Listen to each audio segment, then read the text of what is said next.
LinoG umvukuri. Yo, rap you the beef is on the floor. D-ONE El Pro LinoG. Ase Mbega Burundi ufise intara zingahe? Zine bro.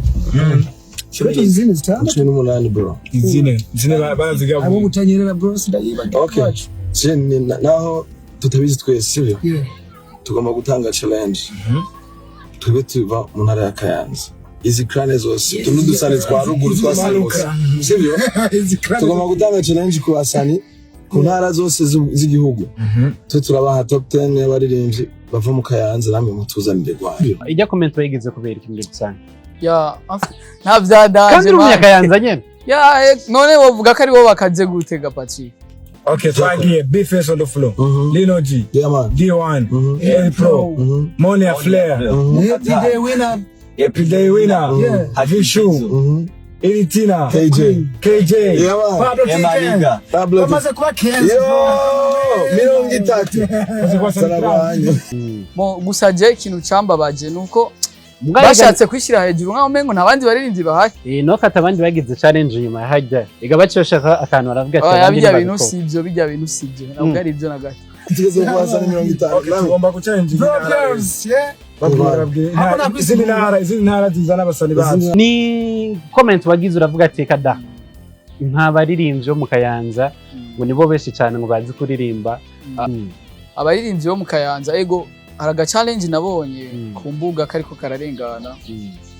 Gatuma nibaza ibintu byinshi. Abaririmbyi yari B-Face, Money Flair hamwe na LinoG na El Pro bariko bavuga yuko ari abanyakayanza mu Kayanza bararenze. Abaririmbyi ni benshi, hariho ba Dramati, hariho ba Tisemba, n'abaririmbyi benshi bagiye abayizi boy, abaririmbyi ni benshi cyane. Dramati ni Muyinga, abayizi boy, Bayoya Muyinga. Ucuvuga ko ari bo barenze gute? Muzanye gwanyo. Kandi nakwisigura bike. Yerekana ziya crane z'ibintu. Uzabipfuye. Twisi turabarenze. Yeah, much respect turabarindiriye. Intara yose mutangira basanga. Kandi yo wasi vy'undi muntu uzanagwa. Ariko nakwisigura bike. Ari nimba tari twebwe ni bande. Aya ariko Kayanza kera sinenzi ko ari abaririmvyi batanguja bakuza muri ino generation. Yego.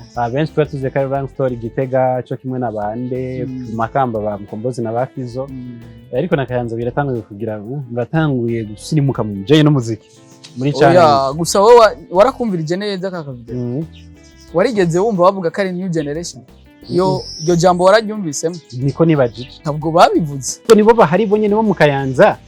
Bavuze ati twebwe abaririmvyi turagize challenge y'abaririmbyi mu Kayanza.